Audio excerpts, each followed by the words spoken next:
exclusively. What is this? 77 WABC. You bet I got something to say. You check it out. Woo, the most beautiful body in professional wrestling. And I got something to talk about. Everywhere I've been going throughout the country, I've been touring with Fleetwood Mac. I've been partying with REO Speedwagon. Why, I've even arm wrestled the werewolf of London, Warren Zevon. Well, you know, it's not often, Mean Gene, that champions go looking for challengers. Generally, it's the other way around. The challengers look for the champions. I am the hottest thing in professional wrestling. I am the baddest dude that walks the streets today, Chump Hogan. And you think about that, Chump, because you could not beat me. You could not even beat Sylvester Stallone in the movie Rocky 3. It was a draw. I'd have squashed that peanut in 30 seconds. I'm going to pick up that big Andre. I'm going to press the dude once, press the dude twice, Jesse, and then toss him right out of the ring. And Adrian and I are going to walk with 50 grand when just the two of us are left. Ain't that right, Adrian? Wait. Have you checked out the lateral deltoid lately? The lateral deltoid? Check that out. Because, baby, we are the best. We are the best of the 80s. You know, that kind of talk... East-West connection. Sooner or later, gentlemen, you will eat your words. You can't be that overly confident. Finally. Jeez. There's a lot going on. We have to go back. We have to go to commercials right now. It's so long. He was, back then, he was Jesse the Body when he was wrestling. Then, of course, when he became the governor of Minnesota, edging my cousin Norm Coleman, he became Jesse the Mind. Do you remember that? I do, yes, yeah? Indeed. Now now what is he? Jesse the, well, that's up to you. I mean, show some balls and... Well, Jesse the pothead. Okay, that works. The weed. He does love weed. Loves Gary Johnson. Weed whack job. How about that? No, he's actually a smart guy. Very. Listen, I got disillusioned with him. First of all, the conspiracy theories about 9/11. Wasn't too happy about that. I mean, I thought it was kind of wacky. Well, it is. He's crazy. And also what he did with the guy Chris Kyle. He sued him. Right. And then Chris American Kyle. Sniper. But it turns out that maybe that Chris Kyle actually misrepresented what happened. So he was right in that regard. But then he sued, then Chris Kyle was killed, and he sued Chris Kyle, the wife, the widow. Right. Which, I don't know. I didn't think that was too cool, but whatever. He's here. He's otherwise, you're cool. Well, he's not here. But let me just say this. Speaking of conspiracy theories, because he is a conspiracist, he loves conspiracy theories.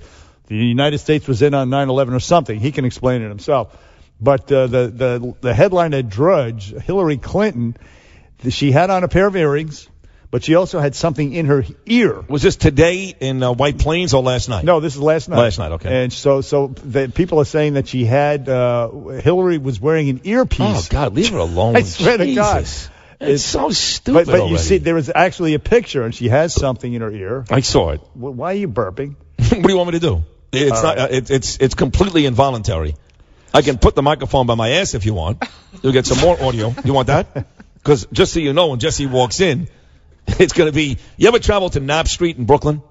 I don't think so. Okay, Knapp Street in Brooklyn, which is not far from, like, King's Plaza. Oh, yeah, I had a place there once. Okay. Did you really? When you were a doctor or a lawyer? No, when I was an elected official. I was with the city council back in the 90s. Well, on the corner of Knapp Street, they have the duty plant. And all of the feces, all of the waste that comes in all over that area of Brooklyn comes into that building where they burn it, I guess. And when you drive past it, you can be 2 miles away and still smell it. Nice. Yeah. Beautiful. So basically, that's what the studio... That's what it is this morning. This is what that's what I'm suffering with this morning. But to your credit, through it all, you're doing a damn good job. Well, the show is great no matter... Listen, you and I could be half dead. It doesn't matter where we are. The show's always going to be great. But I don't feel well. I just want you to know, I don't feel well. I'm freezing. Again, see the headlights are on, but I'm having a great time. Yeah, okay. You'll be home sleeping in 2 hours. I will be? Yeah. What are you going to do? Take tomorrow off. What if I go to lunch with... No, I can't. Tomorrow's the biggest day of the year. Tomorrow we got Bernard Kerrick in studio and Coulter in studio. Yeah, you can't take We got a monster show tomorrow. You better get better. I better, right? Well, what do you recommend I do? What is the Bernie elixir? Drink Just water sleep. and sleep. Tylenol? And keep your hands off your wife. Okay. Well, she's leaving. She's taking the kids to Florida for the weekend. And you know what was sad today, honestly? We'll get back to Hillary Clinton in a second. Today my kids started school in Brooklyn. It's a big deal. My kids have only gone to school in South Florida, Ava and Gabe. Today is their first day going to school in Brooklyn. And Ava looked adorable and Gabe looked so cute. And I couldn't even kiss him. when they walked across the street to go to school. Come on, man. I'm like waving from the window like a loser. God, it was horrible. This is getting worse and worse. I know. Hell, I don't know how I'm going to continue. First day of school, I couldn't even kiss him and hug him and wish him the best of luck. None of that. That's nice. Well, we wish them all the best, of course. Yes. Gaby up a grade. Yes, that's right. He skips second grade. He goes right to third grade. And Ava's starting seventh grade today. Very exciting stuff. Nice. Okay, so to everybody out there. Well, Brooklyn started school today, so a lot of the folks listening to us right now, their kids did. I know Flipper started Tuesday. That's all you see on Facebook is people's posting pictures of the kids' first day. Right. It's cute. You like that? You don't like that? It's all right. You're nice. Like, I don't care about your dopey kid. I like. No, you don't like other people's kids. I do. You love my kids. I don't love my kids. I like happy pictures on Facebook. You do. And I'm not a Facebook guy, but now that I have this new phone, I can scroll down. Oh, you're a Facebook guy now. I am now. Oh my God! You can just scroll. You're the king of Facebook. No, I'm not a king of Facebook. I don't post that. I don't write anything. I repost. That's because you don't know how to do it. Funny memes. You don't know how to do it. I like this. There's one meme that it was if Donald Trump had a brick for every lie Hillary Clinton told, he could build 2 walls. See what he did there? You see that? That's a Facebook meme. That's see that? funny. So I look for stuff like that. And some of the things on your Facebook page, Bernard McGurk, are very funny. And they're against Hillary, who I'm I try for, not, but I try not to be too political. If it's funny, I'll put it in there. But I don't want to get into that Facebook bickering over politics. I heard the conversation you had with Imus this morning. You and I have had the same vacation. This election has gotten so nasty. Like, I see other Facebook pages where, like, Sid's a lowlife, he's a loser, he should die because they're Trump supporters, and I'm not. And I just don't understand why anybody would care that much. I mean, if you think Hillary's a liar, which I do, you still want to vote for her? God bless you. That's your American right. Exactly. What are you getting angry for and calling people names? I'll give you an example of somebody who does that. Alan Combs. Amy Schumer. Amy Schumer says she will disown her friends. She's an idiot. If they support Donald Trump. And she's fat. She's representative, and she's not funny anymore. They canceled the show. She sucks. Nope. And you know, by the way, she will always be known for having that movie where the guy got up in the movie theater in Louisiana and started shooting people and killed people in that theater. That was her movie. Isn't that horrible? That's horrible. Let's just leave it at that. Very horrible. And in the studio with us right now. Look at this guy. Look at this man.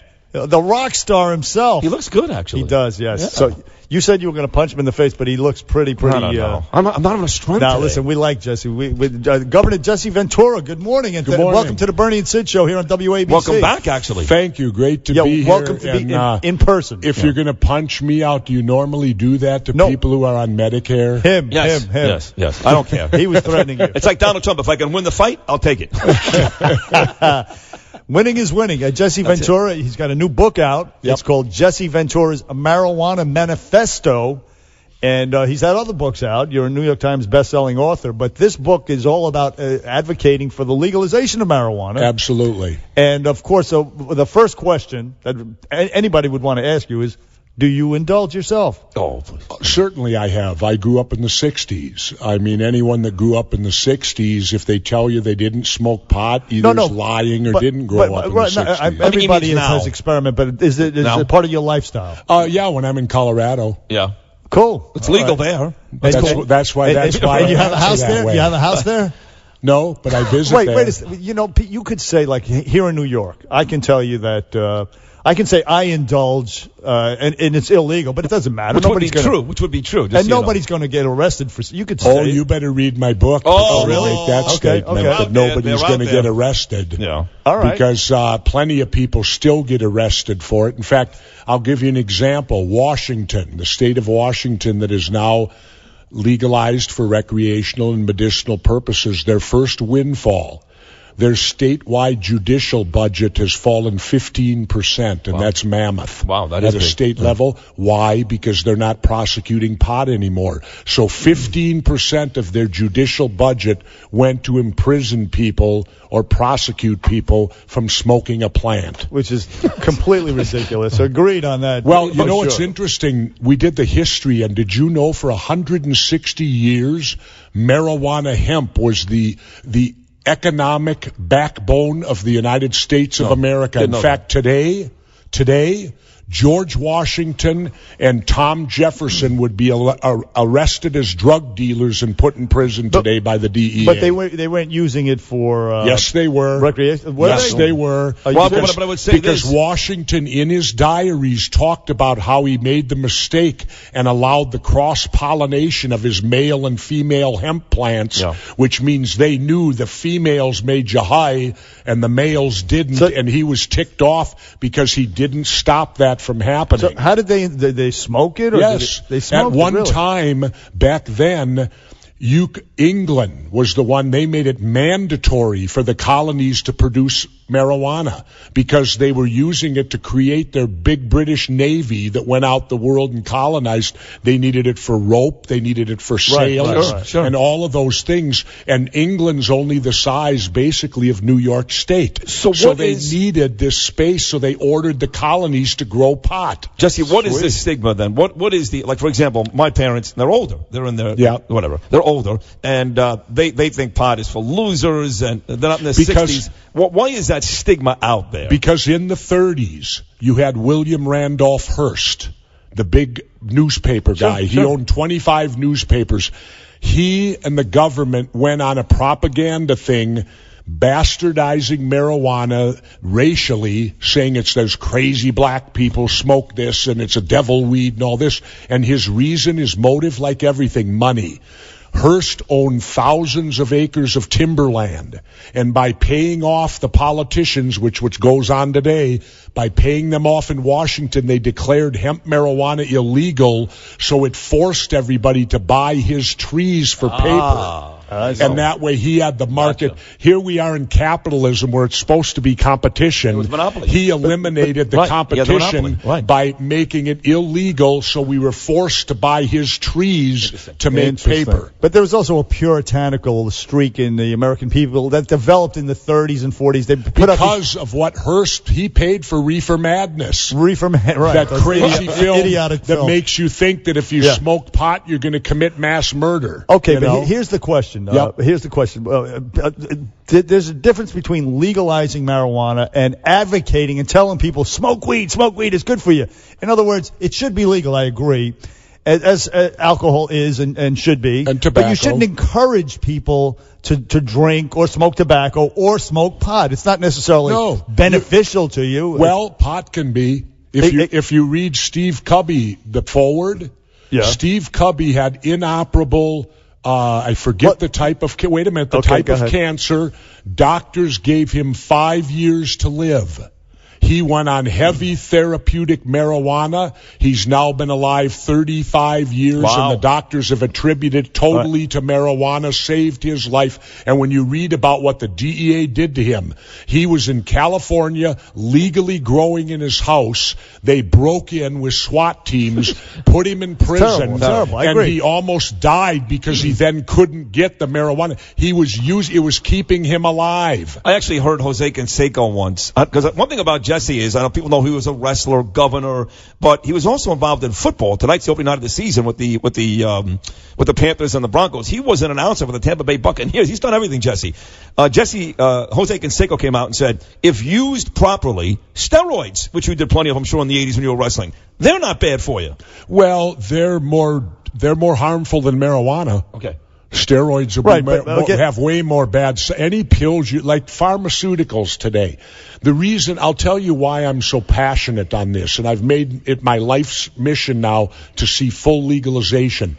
So I won't say who because of privacy, but someone very close to me developed late-stage epileptic seizures later in life. I was dealing with this person 4 seizures a week. This person went to the doctors. They put him on 4 different pharmaceutical medicines, one after the other. None of them worked. They all had horrible side effects. I took the person to Colorado at the time because it was illegal in Minnesota, got the person medical marijuana in Colorado. This person has been seizure-free now for 2.5 to 3 years and is off all pharmaceutical medicine. Totally marijuana has stopped the seizures, and the person doesn't use the stuff that gets you high. Right. It was drops under the tongue, and now it's in pill form. 1 pill in the morning, 1 pill at night. equals no seizures, no epileptic seizures. Fantastic. You have cases like that out there, and yet our government is denying people cruelly the health benefits of marijuana. Jesse Ventura, former governor Jesse Ventura, former wrestler, all-around star, as if you couldn't tell by Navy the sound SEAL. of his voice. Even Navy a mayor. SEAL. I was a mayor, He was a too, damn like mayor. Norm. for God's sakes. Right. And he was a porn star, too, Yes, I think, right? he was Anyway, tremendous. No. Jesse Ventura's book is called Marijuana Manifesto. But quickly, my original question was, all the medical marijuana benefits, I grant you, good. But you should not, people like Snoop Dogg, and they encourage young people to smoke recreationally. Well, if you had a son and a daughter who's 17 years old, you wouldn't encourage them to say, go ahead and smoke. I want you to smoke every day. It's good for you. I'd rather have them smoking pot than cigarettes or tobacco. That's true, but alcohol. But if they could do without it. Now, Tommy Chong, my friend, is probably one of the great experts of marijuana. Tommy Chong. Sure, Cheech and Chong. Oh, yeah. Absolutely. Hey, man, what's up with you, man? Tommy makes the distinction of this. There should be no separation from recreational and medical, because here's why. The people that smoke it for the euphoric feeling, it's mental health. That's what's helping post-traumatic stress soldiers. Marijuana will help football players with the head injuries. Concussions, yes. The concussions and all that. Yeah. So people who smoke it for the euphoric feeling, what would you rather do, smoke pot or take Prozac? No. I'll take pot over Prozac. But you're creating a false story. What I'm saying is, if you have, ideally, you have a kid. Nobody says it should be for kids. Or a 19-year-old. You would rather they didn't drink or smoke, period. Either one, right? Okay, that's all. I just wanted But the thing is this. Don't legalize it. When I was in office, I very much said this. Look, freedom comes with a price if you want freedom. And let me explain. Freedom also means the freedom to be stupid. And I always said as governor, you can't legislate stupidity. Agree. People are going to do stupid things. Right. Now, is drug abuse stupid? Yes, it might be. But should addiction be illegal? No. Because it's a disease. We need to treat it medically, not criminally. Thank you. Agreed. Wanted to clarify that, but thank you for doing so. And the point is, nobody says go out and smoke pot. But if you feel the Some people do. Well, what's the difference between that and a glass of wine at night? Well, no, I agree with you. If you come home at a long day's work, you kick back in front of the TV. I do both. I do both. It makes dinner taste a whole lot better. I do both. You're preaching to the converted. I'm just saying to people out there, I mean, it's not necessarily like taking vitamin C. It is detrimental, though it should be legal. Not very much. It could actually, it's food. You can survive off eating marijuana. There's nutrition to it. And health-wise, it's better to do edibles these days than Let's talk smoking. about it religiously. You know, we have to break. If you're a believer in God, didn't God make it? Yes, he did. He made everything. Governor Jesse Ventura in studio with Bernie and Sid. We're going to come back with more of this and politics. And Gary Johnson put his foot in his mouth big time this morning. He's your guy. No, he didn't. Okay, I'll explain why he didn't. Back with Bernie and Sid and Jesse Ventura. 77 WABC. Traffic. ABC.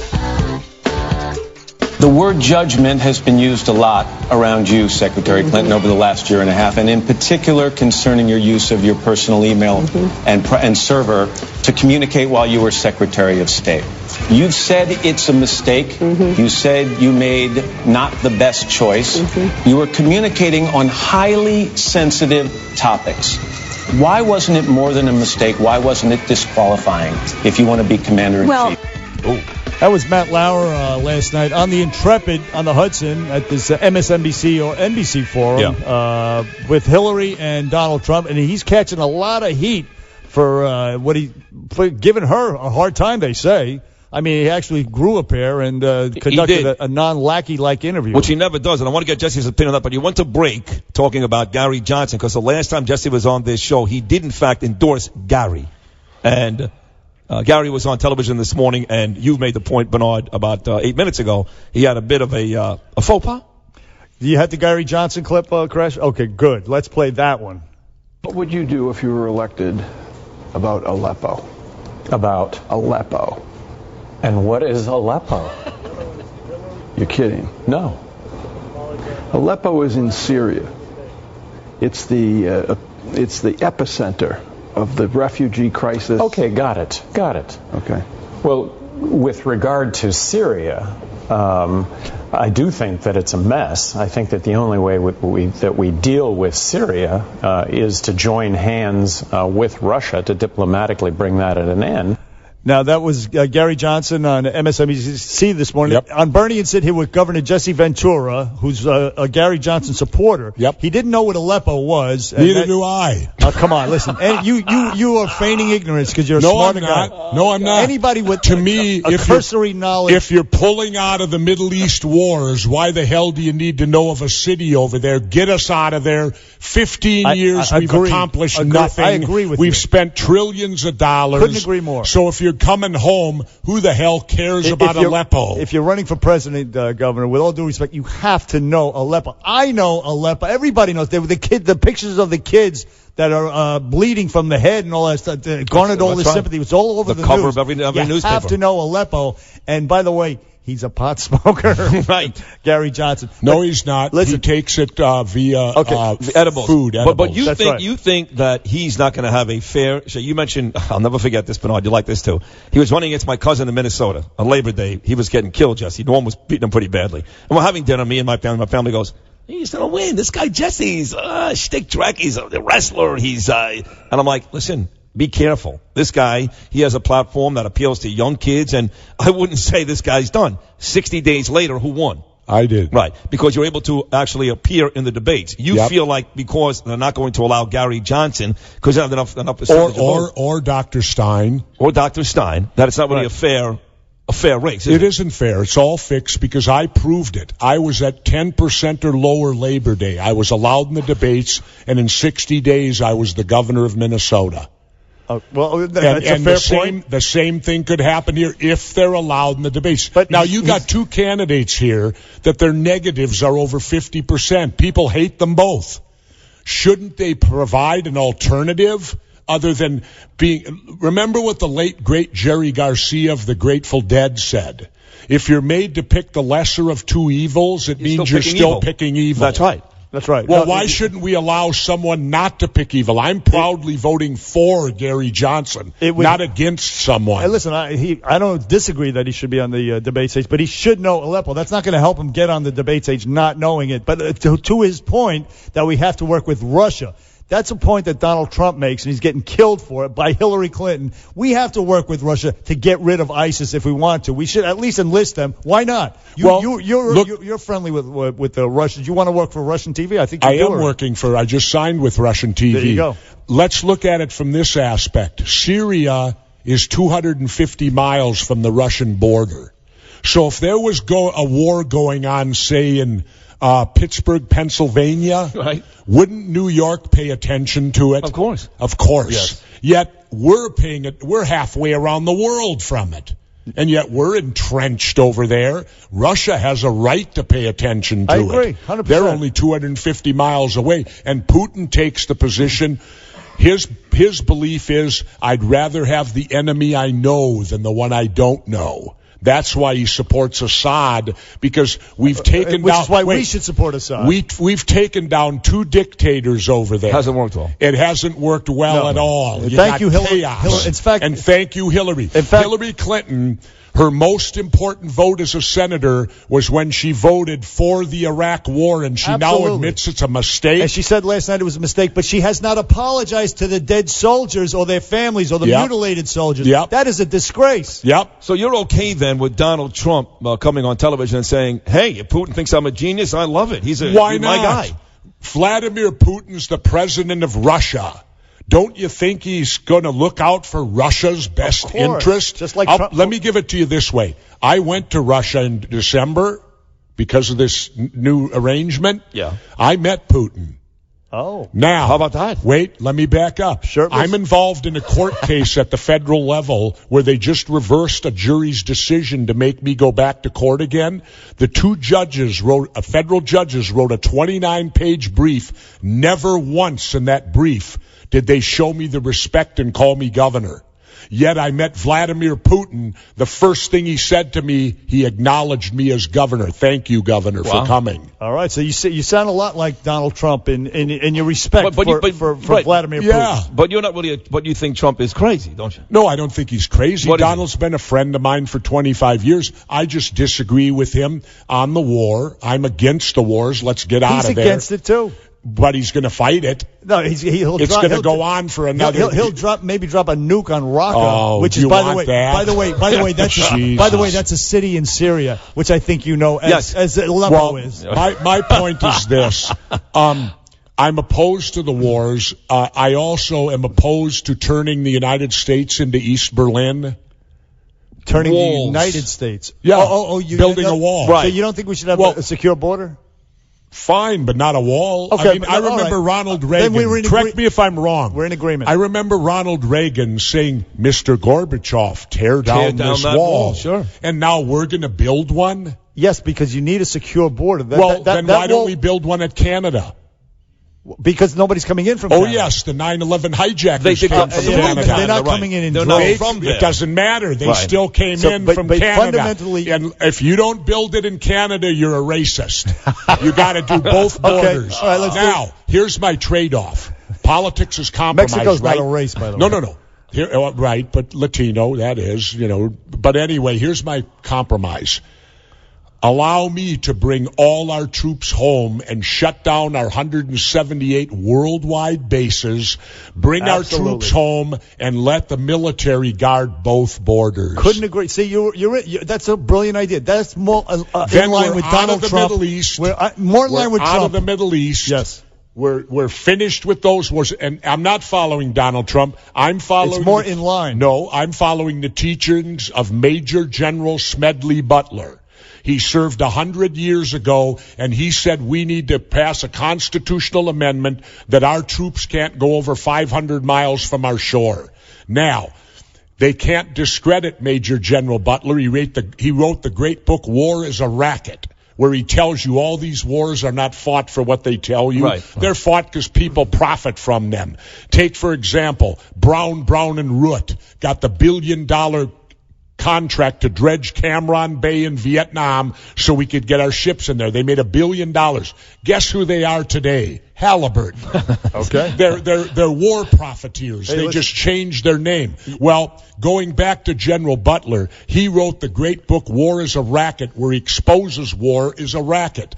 And they can't discredit General Butler. You want to know why? Tell me. As hard as they want, he didn't win one. He won 2 Congressional Medals of Honor. Okay. Well, God bless him. How do you discredit someone? But a Congressional Medal of Honor winner who tells you war is a racket. What would you tell the Holocaust survivors about war is a racket? What would you tell them? Right. I wouldn't tell them anything about it because that war was. That needed to be done. No. Absolutely. Okay. So then maybe it's not always a racket. It's still. We forced the Japanese to attack us because of our oil embargo of Japan. They had no choice. It was either attack us or fold the tents. That is true. Then why in your lifetime? Because we speak to a lot of service kids, guys that are still in the service, out of the service, and they always say the same thing. They are fighting for this country because they love the country. They put the agenda from the government and the politics aside. Yep. You were a Navy SEAL. Yep. You were out there. But I'm not anymore. Therefore, I don't put the politics aside. So it's my job. You change your mind. No, it's my job as a veteran to protect other veterans and not send them to war over something that they shouldn't be going to war. That's none of our business. I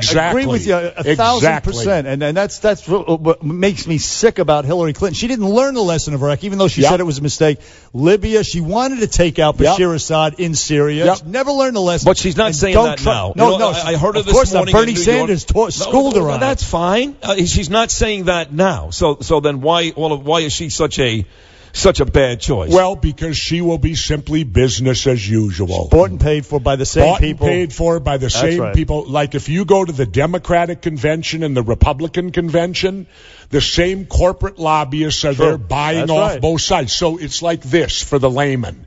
When the Super Bowl comes, Bet on both teams. You don't lose. Well, doesn't that ensure you don't lose? Well, you lose the big. Right. And that's what they do. They pay off the Repubs. They pay off the Dems. They don't lose. So they don't lose. But that's where my boy Donald Trump comes in, because he's not bought and paid for. He's a different breed. Yeah, he's not a Pence is. conventional Republican. But Pence is. You're right. Pence is. He had to pick Pence because he's got to win. He's got to be practical. Oh, no. He should. That's why when he was first running, when he was first got in it, that's when I came out and said, if Donald really wants to piss off the Republicans, he should pick me as his running mate. Right. You weren't kidding, were you? No. Yeah. Because I heard you a couple of years ago. Yeah, because I would then they'd have really been ticked. The ultimate independent. Did anybody ever contact? Honestly, anybody ever contact you? Because I know Howard Stern talked about running with you. No, I said I wanted Howard as a running mate. Right. Because you want a despicable VP for an insurance policy. Right. That's right. That way they don't kill you. That's funny. To put him in. That's true. That's funny. You know where that came from? When I was getting out of office, I had a big party, and Charles Barkley, my friend Charles, came up. Oh, yeah, love Charles. And I said, and this was pre-Obama, this was 2003, and I said, if I ever run for president, I'm taking Charles Barkley as my running mate. They took the mic to Charles. Charles goes, I think that's brilliant, Governor. I'm all for cutting down government expense. And if you took me, we could get rid of the Secret Service. And I said, Charles, I was puzzled.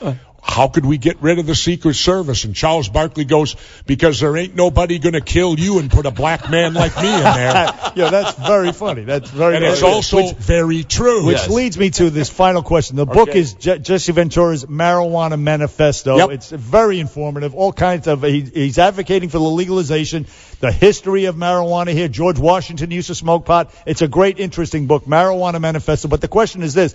You said to Sid earlier about the NFL that the owners paid somebody to honor veterans. Yeah, when they bring out the flag and stuff, they actually make $5,000 a team. Got caught. They got paid. John McCain found in the defense bill. It was killed in a day. Boy, they hushed that baby up. John McCain found in the defense bill our tax dollars were being paid by the Department of Defense to the billionaire owners of the NFL for the flyovers and the generals on the field to honor veterans. So my question, disgusting. My question to you: did you find what Colin Kaepernick did, disrespecting the veterans, as disgusting? He and why is not disrespecting the veterans. No, I'm not.